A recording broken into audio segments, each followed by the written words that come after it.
Welcome back. You are listening to the home of forbidden romances. Prepare yourself, because tonight's story will leave you breathless. The wood of the bathroom door splintered with a sickening crunch, the sound echoing like a gunshot in the tiled claustrophobia of the tiny room, signaling that Julian's time had officially run out. Julian pressed his back harder against the cold porcelain of the bathtub, his knees drawn to his chest, trembling so violently that his teeth chattered. In his shaking hands, the phone screen was the only source of light, a ghostly blue square in the darkness. Outside, the heavy boots of the men who had been hunting him for 3 weeks thudded against the cheap laminate flooring of the studio apartment. He could hear their coarse laughter, the sound of furniture being overturned, the distinctive metallic slide of a pistol racking around. He had dialed the number blindly, his thumbs slipping on the glass, typing out a message to a contact he had saved years ago under help, a number he had found scrawled on a bathroom stall in a dive bar, a desperate urban legend for those with nowhere left to turn. He didn't even know if it was real. He hit send. Asterisk, please. They found me. I'm at the Rookery, app 4B. I don't want to die. Asterisk. The door buckled again. A heavy boot kicked through the cheap hollow core, and a hand reached in to fumble for the lock.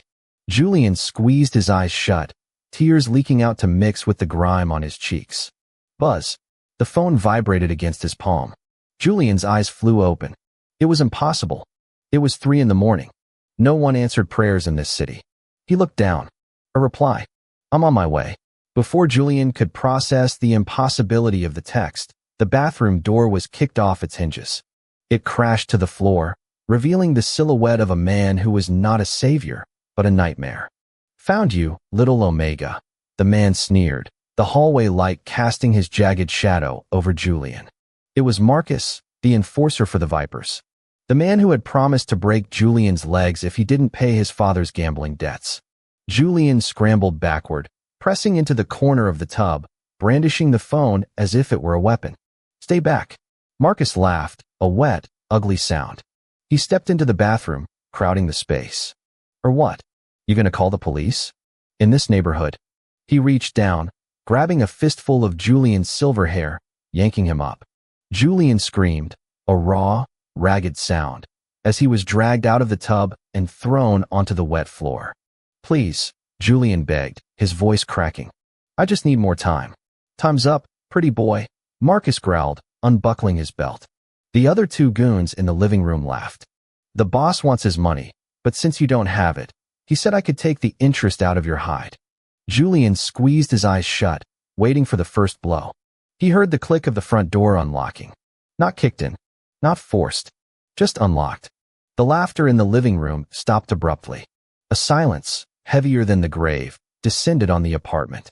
It was a pressure that made the air thick, a sudden drop in temperature that made the hair on Julian's arms stand up. It was the crushing aura of a prime alpha. Who the F? One of the goons started, but the sentence ended in a wet gurgle. Marcus froze, his hand still tangled in Julian's hair. He looked toward the doorway, his face draining of color. Let him go, a voice said. It wasn't a shout. It was a low baritone, smooth as velvet wrapped around a razor blade. It was a voice that didn't need to yell to command absolute obedience. Marcus's grip loosened, and Julian slumped to the floor, gasping. He looked up.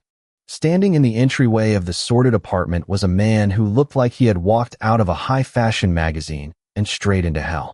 He wore a charcoal 3-piece suit that fit his broad shoulders with bespoke perfection.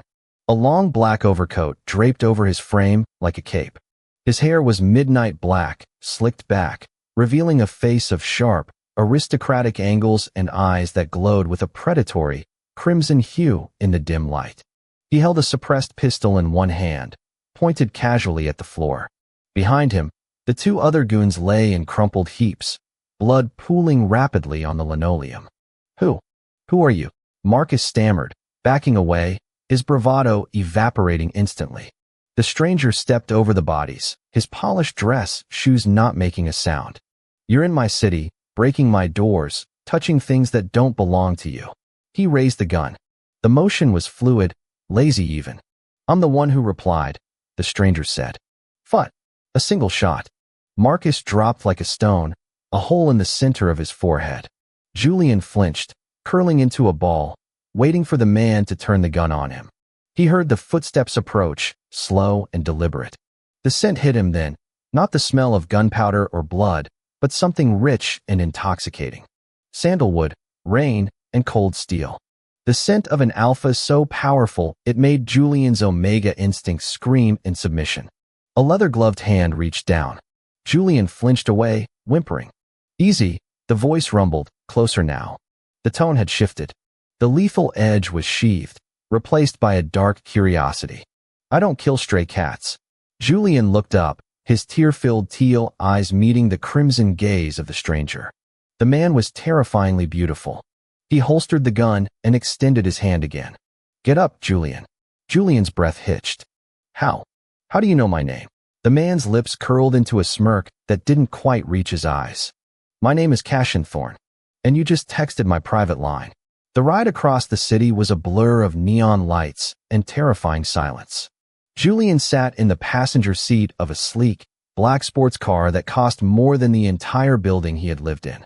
Cassian drove with one hand on the wheel, his expression unreadable. Julian knew the name Cassian Thorne. Everyone did. They called him the Reaper of the East. He was the head of the Thorne Syndicate, the most ruthless crime family in the tri-state area. He was a myth, a monster used to scare children and junior gangsters alike. And Julian, in his pathetic attempt to find a savior, had accidentally summoned the devil himself. "Why?" Julian whispered, breaking the silence. Cassian didn't look at him. "Why what? Why did you come?" I texted a wrong number. I thought it was a helpline." "It was," Cassian said cryptically. "Once. Years ago, before I acquired the network. Now, only 3 people in the world have those digits. 2 are dead. You are the anomaly. You could have just blocked me." Cassian glanced over then, his eyes sweeping over Julian's bruised cheek, his torn shirt, the tremble in his hands. "I could have. But your message. It was pathetic. I don't want to die." It annoyed me. "Annoyed you?" Julian asked, incredulous. "Desperation has a scent, Julian. Even over a text message. And when I traced the signal and saw you were in Viper territory." "Well," Cassian turned the wheel sharply, the car taking a corner with smooth precision. "I needed to clear out the vermin anyway. Consider your rescue a happy accident of my pest control." It was a lie. Julian could sense it. There was a logic gap there. A man like Cassian Thorne didn't drive across the city himself to kill 3 low-level thugs just because of a text. He would have sent a cleaner. He came personally. Why? The car slowed, pulling up to the gates of a massive estate perched on the cliffs overlooking the ocean. The iron gates swung open automatically. This wasn't a house. It was a fortress. "Where are we?" Julian asked, gripping the seatbelt. "Home," Cassian said. "Or your cage. Depending on how you behave." 2 weeks passed. Julian expected torture. He expected to be used, to be sold, or to be turned into a servant. Instead, he found himself living in a gilded paradox. He was given a suite in the East Wing, overlooking the gardens. He was given clothes, silk shirts, soft cashmere sweaters, tailored trousers, that fit him perfectly. He was fed meals that made him weep with their richness after years of instant noodles. But he never saw Cassian. The alpha was a ghost in his own home. Julian saw the staff, silent, efficient betas who attended to his needs but refused to engage in conversation. He saw the guards patrolling the perimeter. But the master of the house remained absent. Until the night of the storm. Thunder rattled the window panes of the library where Julian was trying to read. The air pressure was plummeting, and with it, Julian's anxiety spiked. He hated storms. They reminded him of the night his parents died, the night his life fell apart. He paced the room, his breathing shallow. He needed something to calm down. The door opened. Cassian stood there. He looked exhausted. His tie was undone, his collar unbuttoned, revealing the column of his throat. He held a glass of amber liquid in one hand. "You're pacing," Cassian said, walking to the leather armchair by the fire. "It's echoing through the floorboards." "Stop it." I can't," Julian stammered. "The storm." Cassian sat down, taking a sip of his drink. He watched Julian with those intense, crimson eyes. "Come here." "What?" "Come here, Julian." It wasn't a request. Julian hesitated, then walked slowly toward the chair. He stopped a few feet away. Closer. Julian stepped closer until his knees brushed the leather of the chair. He could smell the alpha's scent, stronger now, spiced with whiskey and fatigue. It was overwhelming, and yet strangely grounding. The panic in Julian's chest began to recede, replaced by a heavy, languid heat. Cashin reached out, his hand wrapping around Julian's wrist. His thumb brushed over Julian's pulse point. "Your heart is racing." "I told you," Julian whispered. "I'm scared." "Of the thunder?" Cashin scoffed softly. "You survived the vipers. You survived poverty. And you tremble at a little noise." "It's not the noise. It's the dark," Julian admitted, the vulnerability slipping out before he could stop it. Cashin stared at him for a long moment. Then, he tugged on Julian's hand. "Sit." He pulled Julian down. Not onto the floor, but onto his lap. Julian gasped, his body stiffening. This was it. The price for the luxury. But Cashin didn't touch him inappropriately. He simply adjusted Julian so he was sitting sideways, resting against his chest. He wrapped one arm securely around Julian's waist, holding him there like a blanket. "The dark can't touch you here," Cashin murmured, his voice rumbling against Julian's back. "I am the darkness, Julian. And I don't let anything else claim what's mine." Mine. The word hung in the air. Julian should have fought. He should have been terrified. But the warmth of the alpha, the steady beat of Cashin's heart, the protective scent enveloping him. It was the safest he had felt in 10 years. "Why?" Julian asked again, softly. "Why did you keep me? Why didn't you just let me go?" Cashin was silent for a long time. The fire crackled. Outside, lightning flashed, but Julian didn't flinch. "Because," Cashin finally said, his voice low, "when I saw that text. For a split second, I felt something I haven't felt in a decade. Fear. Not for myself, but the fear that I wouldn't get there in time." He tightened his grip on Julian's waist. "I don't believe in fate, Julian. I believe in power. But when I walked into that bathroom and smelled you, I realized I had made a calculation error." "What error?" Cashin turned his head, burying his nose in the crook of Julian's neck, inhaling deeply. Julian shivered, a jolt of electricity shooting down his spine. "I didn't save a stray," Cashin whispered against his skin. "I retrieved my soul." The peace, of course, was an illusion. In the world of the Mafia, peace is just the time it takes to reload. It happened 3 weeks later. Cashin had taken Julian into the city, a rare outing. They were at a private art gallery opening, a neutral ground for the families. Cashin wanted to show Julian off, to mark him publicly without saying a word. Julian wore a suit of white silk, a stark contrast to Cashin's relentless black. They were separated for moments. Cashin was pulled aside by a rival don for a quick word. Julian stood by a sculpture, sipping champagne, feeling the eyes of the room on him. Well, if it isn't the runaway bride." The voice made Julian's blood freeze. He turned slowly. Standing there was Silas, the man his father had originally sold him to, the man Julian had run from to live in squalor. Silas was older, greasy, with a smile that looked like a knife wound. "Silas," Julian breathed. "You look expensive, Julian," Silas sneered, stepping closer. "Thorn dresses his whores well." "I'm not his whore," Julian said, trying to keep his voice steady, though his instinct was to bolt. "No? Then what are you?" Silas reached out, grabbing Julian's arm. His grip was painful. "You belong to me. Your father signed the contract. Thorn can't just steal property." "Let go of me," Julian hissed. "I'm taking you back," Silas snarled. "And when I do, I'm going to teach you what happens to Omegas who run." Suddenly, the air in the gallery changed. It compressed. The chatter died down. The music seemed to stop. Silas froze. He looked over Julian's shoulder. Cashin was walking toward them. He wasn't hurrying. He didn't look angry. He looked bored. But it was the boredom of a tiger looking at a limping gazelle. "Is there a problem?" Cashin asked, stopping a few feet away.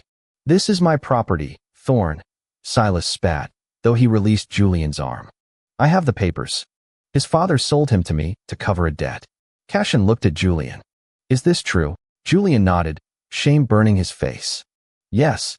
Cashin turned back to Silas. "How much was the debt?" $2 million, Silas said smugly. "Plus interest. $5 million now." Cashin reached into his jacket pocket. He pulled out a checkbook and a fountain pen. He scribbled something, tore out the check, and held it out. Silas looked at it. His eyes widened. 10 million. 5 for the debt, Cashin said calmly. And 5 for the inconvenience of me having to listen to your voice. Silas snatched the check, grinning greedily. Pleasure doing business, Thorn. He's all yours. Though, be warned, he's broken goods. Silas turned to leave, victorious. Wait, Cashin said. Silas turned back. What? I bought his debt, Cashin said, unbuttoning his jacket. Which means I own the contract. But I didn't pay for your life. Silas frowned. What are you talking of? Cashin moved. It was a blur of motion. He grabbed a champagne flute from a passing waiter's tray and, in one fluid motion, shattered it against the marble pillar and drove the jagged stem into Silas's neck. Screams erupted in the gallery.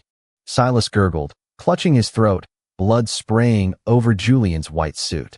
He fell to his knees, then to his face. Cashin stood over him, not a drop of blood on his own clothes. He dropped the broken glass on the body. He turned to the room, his eyes glowing with that terrifying crimson light. Let this be clear, Cashin announced, his voice carrying to every corner of the silent hall. Julian Vane is not property. He is not a debt to be traded. He is my mate. He looked at the rival dons, the politicians, the enforcers. Anyone who touches him, anyone who looks at him with disrespect, answers to me. And you all know, I don't negotiate. He turned to Julian. Julian was trembling, staring at the body of the man who had haunted his nightmares for years. Cashin took off his black overcoat and wrapped it around Julian's shoulders, covering the bloodstains on the white silk. He pulled Julian against his chest, shielding him from the cameras and the staring eyes. Let's go home, Cashin whispered. You killed him, Julian murmured, burying his face in Cashin's shirt. In front of everyone. I'd burn the whole city in front of everyone if they tried to take you, Cashin replied. That night, there were no separate rooms. Cashin carried Julian into the master suite. He undressed him with shaking hands, not out of lust, but out of a desperate need to check for injuries. He washed the blood from Julian's skin in the massive tub, the water turning pink.